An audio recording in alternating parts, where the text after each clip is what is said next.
எதுக்கு இந்த தவக்காலத்தில் யோசேப்பினுடைய இந்த நிகழ்ச்சி சொல்லப்படுகிறது என்றால், நம் இயேசு ஆண்டவர் யோசேப்பு பாரு பழி வாங்கலை.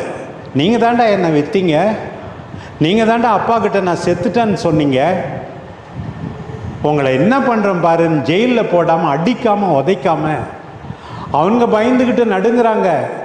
ஐயோ நாங்கள் செஞ்சதெல்லாம் நினச்சிக்காதீங்க, அப்பா சாகிறதுக்கு முன்னாடி வேற சொன்னாங்க எங்களை தண்டிக்கக்கூடாதுன்னு சொல்லின்னு பொய் சொல்கிறாங்க. அப்போ கடவுள் தான் என்னை கொண்டு வந்தார், உயிரை காப்பாற்ற கொண்டு வந்தார். பிரியமானவர்களே, ஒரு தடவை படித்து பாருங்கள். நம்மலாம் சிலுவையை பார்க்குறோம், இயேசுனுடைய போதனையை கேட்டோம். இந்த யோசேப்பினுடைய பெருந்தன்மை நம்ம எல்லாருக்கும் இருக்கணும் பாருங்கள்.